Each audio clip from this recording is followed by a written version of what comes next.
రాష్ట్రంలో అన్ని వ్యవస్థలని విధ్వంసం చేసిన వైసీపీ ధర్నా చేస్తుంది సిగ్గు లేకుండా. 5వ తేదీ ఫీజు రియంబర్స్మెంట్ గురించి చేస్తుందంట. ఎంత బకాయిలు పెట్టిపోయినారు మీరు? మేము 700 కోట్లు ఆల్రెడీ రిలీజ్ చేశాం. ఓవరాల్గా బకాయిలు 6,000 కోట్లు రిలీజ్ చేశాం. అట్లా అసలు నివేదిక ఏమిచ్చింది? ఘోరంగా ఉంది పరిస్థితి. 8వ తరగతి విద్యార్థి 3వ తరగతి పుస్తకాలు చదవలేని పరిస్థితుల్లో ఆంధ్రప్రదేశ్లో ఉంది అని చెప్పారు. అంటే నాడు నేడు నువ్వే చెప్పుకున్నావు. అక్కడ ఆ టాయిలెట్స్ కూడా దరిద్రమైన పరిస్థితి అని చెప్పేసి అసలు ఇచ్చిన నివేదిక. అంటే అసలు అంటే annual status of education report వాళ్ళు ఇచ్చిన దాని మీద మీరు 5వ తేదీ ధర్నా చేస్తున్నారు. మీరు చేసిన పాపాల మీద ధర్నా చేయండి. అందుకంటే ఘోరం ఇంకోటి లేదు. డిఎస్సి మేము 16,437 మందికి ఉద్యోగాలు ఇచ్చేదానికి అరౌండ్ మార్చ్ 15 నోటిఫికేషన్ ఇవ్వబోతున్నాం. తమరు ఎప్పుడన్నా చేశారా టీచర్స్ రిక్రూట్మెంట్ డిఎస్సీలు? ఏంలే. అసలు పరిస్థితి ఏంటంటే మేము ధర్నాలు చేయాలా? మీరు వ్యవస్థలు సర్వనాశనం చేసి ల్యాండ్ మాఫియా, మైనింగ్ మాఫియాల్లో రోజు ఇప్పటికీ మీ కథలే మేము చదువుకోవాల్సి వస్తుంది. పత్రిక తెరిస్తే మీదే, మీ స్కామ్లే. మేము ధర్నా చేయాలంటున్నారు మా వాళ్ళు. ఏంటంటే 8 నెలలు అయిపోయింది. ఆ A1 A2 కాకుండా ఆ నలుగురు ఇద్దరు కలిస్తే 6 మంది. వాళ్ళని ఒక్కరి మీద ఇంకా చర్యలు లేవు. బ్యాక్డ్రాప్లో కూర్చొని ఇంకా వాళ్ళు పెత్తనం చేస్తున్నారని స్టోరీలు చదువుతుంటే మా కార్యకర్తలు అసహనం, అన్రెస్ట్ పెరిగిపోతుంది. మేం చేయాలి ధర్నా, మీ మీద చర్యలు ఇమ్మీడియట్గా తీసుకోవాలని, మీరు చేసిన పాపాలకి ఫలితం అనుభవించాలని. అది ఇప్పుడు ఒక్క ఎగ్జాంపుల్ చెప్తామమ్మా. విజయసాయిరెడ్డి మళ్ళీ రిపీట్ చేస్తున్నారు. 2018లో బాబు గారు పెరట్లో బ్లూ డైమండ్ ఉందన్నాడు, పింక్ డైమండ్ ఏదో. ఆ రోజే కాలర్ పట్టుకొని ఒక పోలీస్ ఆఫీసర్ తీసుకుపోయి చూపించి ఎత్తి లోపలేసి ఉండాలి. మీ ధర్మారెడ్డే చెప్పాడు అసలు అటువంటిది లేదని. మళ్ళీ నిన్న మా గవర్నమెంట్లో నిన్ను జైలు వేస్తా.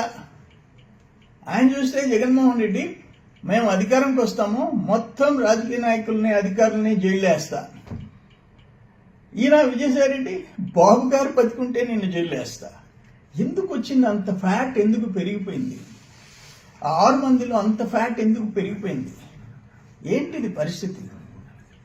మీరు చేసిన దోపిడీలు, విధ్వంసాలు కథలుగా పత్రికల్లో వస్తుంటే, విత్ ఆల్ ఎవిడెన్సెస్, అన్ని సాక్ష్యాలతో కూడా వస్తుంటే ఆశయం మాలో ఉంది. బాబు గారిని కంటికి నీళ్లు పెట్టించిన వాడు ఎక్కడున్నాడు? కంటతడి పెట్టించిన వాడు ఎక్కడున్నాడు?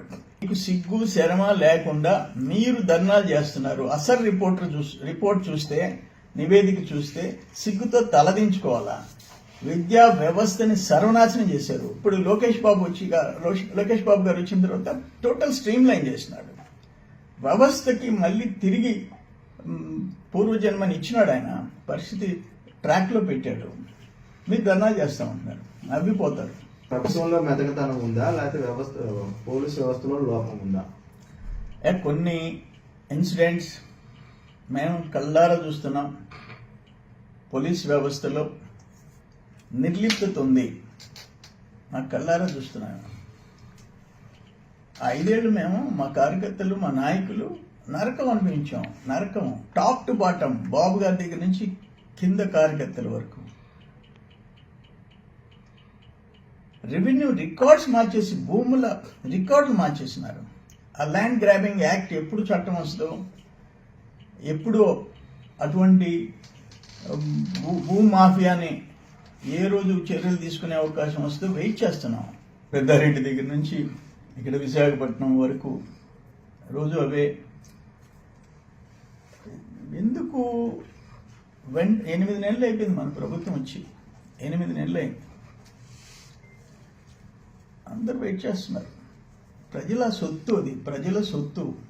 ఈరోజు ఒకరు అధికారం వస్తారు, రేపు ఒకరు వస్తారు, పోతారు, ఉంటారు. బట్ ప్రజల సొత్తుని కాపాడాల్సింది ప్రభుత్వాలు, ప్రభుత్వంలో పెద్దలు.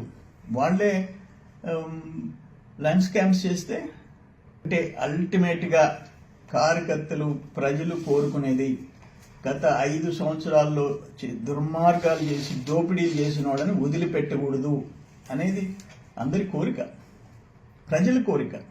సార్, అధికారులు కొంతమంది ఆఫీసర్స్ లాబింగ్ తో వాటిని కప్పిపుచ్చే ప్రయత్నం చేస్తున్నారు. ఎందుకంటే అది కప్పిపుచ్చితేనే తాము సేవ్ అవ్వగలం అన్న ఒక కోణం అనేది కనపడుతుంది. దీన్ని అసలు ఎలా చూస్తారు? అంటే 8 నెలలు అవి అయిపోతున్నా కూడా ఏ ఒక్క అధికారికి కూడా వాటి మీద శ్రద్ధ చూపట్ల. పేపర్లో వచ్చిన తర్వాత చర్యలు అయితే మొదలవుతుంది. అధికారులు ఇప్పుడు నేను ఒకటి అడుగుతాను, మీకు ఎందుకు ప్రజలు కట్టే పన్నులు ప్రజల రక్షణ కోసం, ప్రజల ఆస్తుల రక్షణ కోసం, రాష్ట్రం అభివృద్ధి కోసం మీరు ఉద్యోగాలు చేసేది ఎందుకు నిర్లిప్తత వ్యవహరిస్తున్నారు అర్థం కావటం లేదు. బ్యాక్ డోర్లో వచ్చి మైనింగ్లో, రెవెన్యూలో బ్యాక్ డోర్లో వచ్చి దోపిడీ చేసిన వైసీపీ వాళ్ళు సేవ్ అయిపోతుంటే వాళ్ళు మళ్ళీ ఆ ఆస్తుల్ని వాళ్ళే స్వాధీనం చేసుకునే పరిస్థితులు వస్తుంటే ఏం మెసేజ్ ఇస్తాం రాష్ట్రంలో? దాని మీద ప్రభుత్వం, కూటమి ప్రభుత్వం నిర్మోహమాటంగా, స్ట్రిక్ట్గా, కఠినంగా వ్యవహరించాలా, తాడోపేడో తెలుసుకోవాలా. వాళ్ళు ఎవరైనా సరే A1 A2 దగ్గర నుంచి ఆ 4 దగ్గర నుంచి ఎవరైనా సరే దాంట్లో మనం నెమ్మదిగా ఉండాము, కొంచెం కూల్గా ఉండాము అనేది ఉండకూడదని చెప్పేసి మేము కోరుకుంటున్నాం.